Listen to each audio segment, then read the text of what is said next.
Welcome to Soul Power Trip, the podcast that is your compass for manifesting your dream life. I'm Priscilla, a Jungian life coach with a master's in psychology, and I am your guide through the realms of the unconscious mind. This has been my life's work, reaching my potential as well as guiding you towards reaching yours. In this podcast, together we cultivate positive habits, learn useful tips, and gain transformative insight. So fasten your seatbelts, dear listeners, as we embark on this trip of a lifetime, a journey to the very core of your beautiful soul. Welcome to Soul Power Trip. Hi. So in today's episode, we're going to take a closer look at what an ending means for us psychologically, what's the right way to process an ending, because it is the end of a big cycle, which is the cycle that is the year 2023. It's coming to a close. So psychologically, there are ways that we can properly prepare ourselves for a even more beautiful and amazing next year. It's important to take a moment in between this transition so that we can properly embrace 2024. And I know that in the mess of the holiday season, it's really easy to rush out of the previous year and rush into the new year and already have, everything to do and it's go, go, go. But in a spiritual sense, a quote unquote proper burial, if you will, is imperative to psychologically and spiritually prepare yourself for the year to come in the right way. In many ancient cultures, the end of a cycle and any sort of ending is a time for ritual. It's a time to have a structured approach to reflecting back on what's happened through the year and what's changed. What have you accomplished and what do you still need to get done? So to set aligned intentions, resolutions, and goals sets an expectation for the next year. So let's take a soul power trip to learn about the importance of proper ritual, right? And when I say ritual, that can be either a morning ritual or a wedding ceremony, right? Both have the same idea that it's a tradition. It's the same structured approach with the same intention to doing a ritual for different circumstances, for, a wedding or an evening ritual, right? It's used in so many different ways because it really is a psychological tool that can help us process change. So towards the end of the episode, we're also going to talk about what to avoid and what to do to end the 2023 cycle the right way. To start, I'm going to tell you a little bit about the importance of rituals. You may think that rituals are insignificant cultural or religious practices, but they really do hold a profound psychological impact that most people don't really know about. Research studies have actually shown that rituals can significantly reduce anxiety and stress and increase people's confidence in uncertain situations, according to a study published in the Journal of Experimental Psychology. So, this happens because a ritual provides a structured environment in an otherwise chaotic context. Specifically, the holiday season being very chaotic means that a ritual would be extremely helpful in this season of our lives. The psychological effects are particularly fascinating considering that these effects happen regardless of whether or not the participant believes in the meaning behind the ritual. You still have the benefits of reduced anxiety or reduced stress by engaging in the ritual, even if you don't have a high regard for the symbolic meaning of the ritual itself. Additionally, in the realm of personal development, rituals have been found to aid in the grieving process because it provides a structured means of expressing and processing loss, right? This was highlighted in the Journal of Clinical Psychology. So, the ritual is an essential tool in navigating the complexities of human emotions and experiences. But why is this tool so effective? One of the reasons is because the human brain is wired to recognize patterns and find comfort in the repetition of a pattern. And so rituals fulfill this need by offering a predictable sequence of actions and byproduct giving us a sense of comfort and ease. The predictable nature of rituals also gives us a perceived sense of control that can sometimes be very hard to come by because we can often feel like our lives are out of control or we don't feel in control of what's going on around us. So the act of engaging in ritual makes us feel spiritually in control. Like you are the one who's deciding the ending and the new beginning. Even though obviously the new year, that wasn't your decision. That's just time wise, or the rotation of Earth is causing this year end. However, by engaging in ritual, you can spiritually feel empowered by the ending and the new beginning because you're almost taking a front seat and saying, I know this is changing. I know I'm letting go of the past and I'm starting a new year. And I'm doing this with an intention. I'm not just being taken along this journey on earth.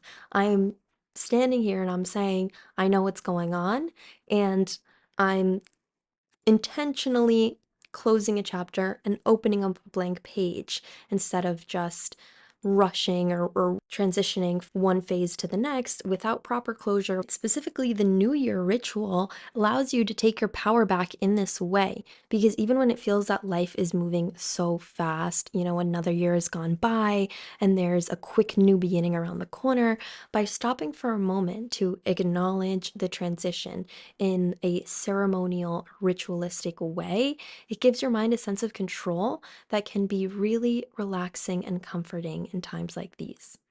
Rituals can also serve as a tool for emotional regulation because they involve expressive actions, right? Like lighting candles, singing, or writing. This can have a cathartic effect that helps us in processing and releasing emotions, right? And this is exactly what you could be doing in your year-end ritual is expressing yourself, expressing those words that shouldn't be left unsaid. The meaning making aspect of a ritual can be particularly important in coping with grief or big changes because it allows you to reframe the experiences within a larger context of the human experience. Adding the ritualistic element or the ceremonial element to a transition is also kind of telling your mind, this is just something that happens. There's a whole ritual for this, right? Even though I'm experiencing this loss or this change or this shift, I'm able to, in this ritual, zoom out and recognize that everybody's going through this right now, specifically with the end of the year. There's also aspects of closure that the ritual offers, and I want you to think about, how often have you thought about a loss or an ending or a breakup and thought, oh my God, I wish I had more closure, right? An end of the year ritual provides that closure. It provides a clear demarcation between different phases of life, and this explicit separation helps us to psychologically process change and move forward. Imagine trying to move forward without properly burying your past, right? It's something that we've all done, and you might have encountered people that you're like, why are you still carrying this? That happened years ago. Why are you still bringing this up, right? And you might be wondering, why has it been so long? Maybe they haven't properly buried it. Maybe they haven't properly spiritually or energetically buried what's happened because they haven't mentally processed it, right? So it's still in their energy because they haven't been able to look at it, understand why it happened in their life, what they learned, what to not repeat, what to not do again, so that they can close that chapter, right? This is how you can do that. And by closing the chapter, you are setting yourself up for so many blessings and so much abundance to be attracted towards you in 2024 because you're have open space, you're cleared out, you're basically a free magnet.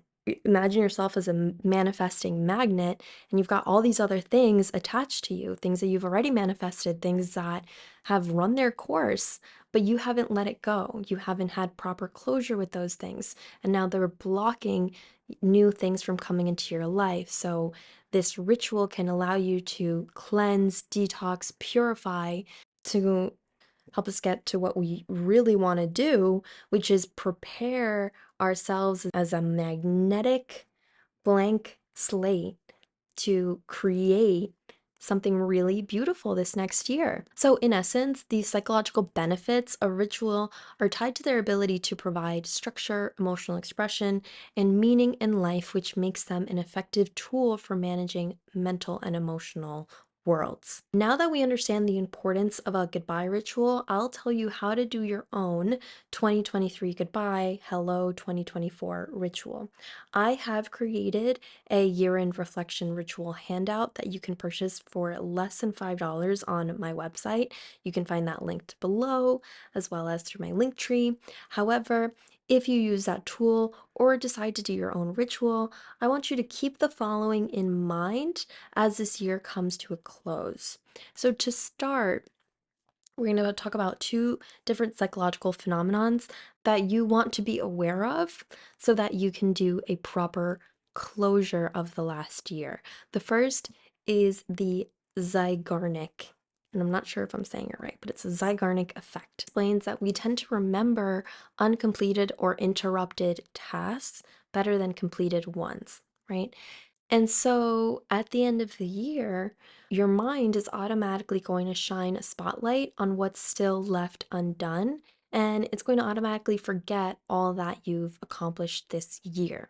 So you can counteract this effect by making a list of all the important tasks you've accomplished this year, because your mind is going to have this natural tendency to focus on what hasn't been accomplished or what you're still working on and what needs to get done. Don't forget what was closed in 2023. What did you do? What did you accomplish? What did you start? What did you finally get going this year? Even if it's not completed, taking a first step is a step that should be looked at as an accomplishment. So make sure to take the time to do this. The second psychological phenomenon to keep in mind is the peak end rule. It simplifies your memory and only emphasizes the peak and the ending, right? And it doesn't let you remember really everything else that happened. So if the peak of 2023 was not so great and the ending was not so great, then you're going to say 2023 was not so great. Even if there were some really great moments in between that, right? Childbirth is a classic example of how positive, fruitful ending detracts from an overall negative or even painful experience, right? Memories associated with childbirth are usually positive, but they're influenced by peak emotions experienced during and at the end of the birth. So it's a positive memory of the child being born, which can outweigh the pain that they endured throughout the process. Now, the opposite can happen with us remembering a negative peak and a negative ending.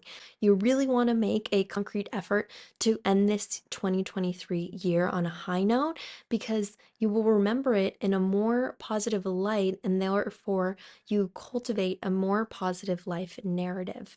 And remember, those life narratives, what you say your life is about, if somebody asks you, what is your life like? If you have a positive life narrative, you're going to have a positive life in the future as well, right? These narratives determine our expectations, which determines what reality we live in. So when you think or journal about the end of the year, remember not to dwell on the negatives. Allow them to come up, think about what you've learned, thank the universe for the lesson, and release it.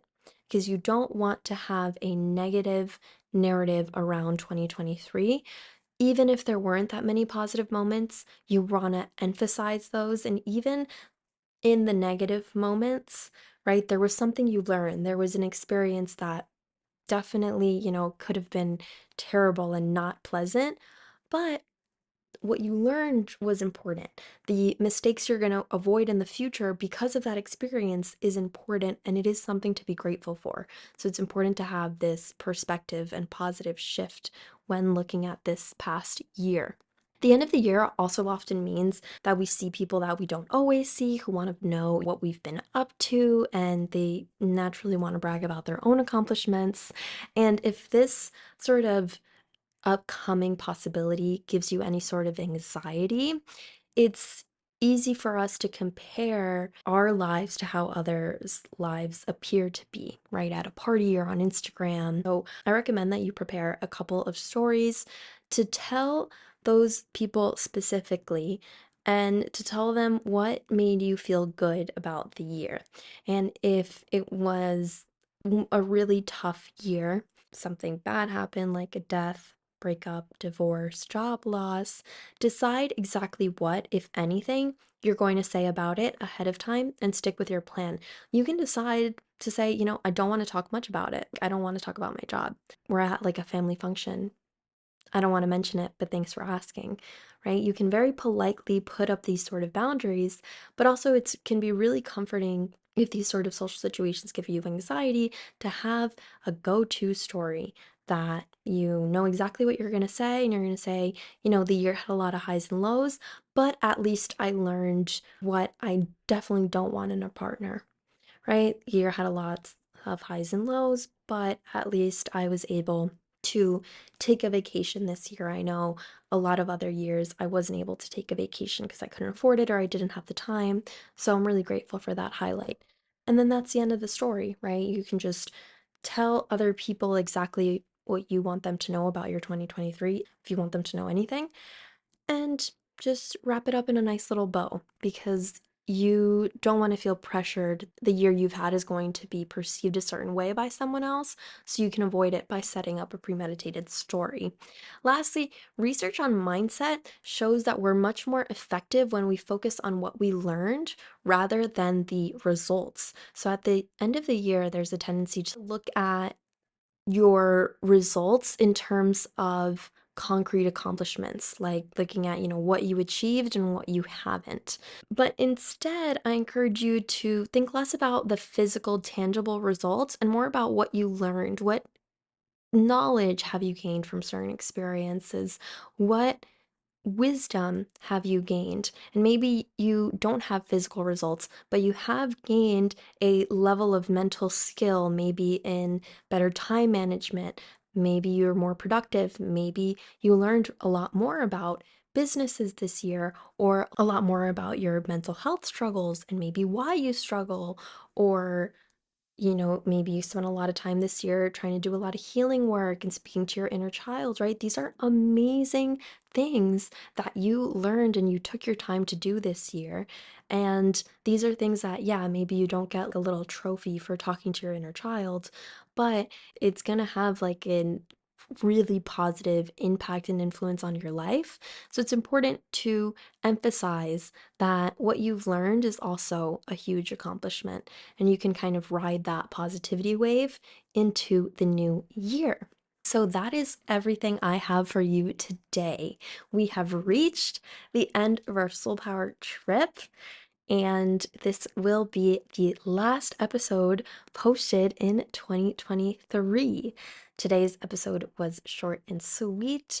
I encourage you to download my year end ritual or create your own. Just don't forget to use any sort of powerful ritual to say hello to 2024 the right way. As always, thank you so, so, so much for listening. I am extremely grateful for every single one of you.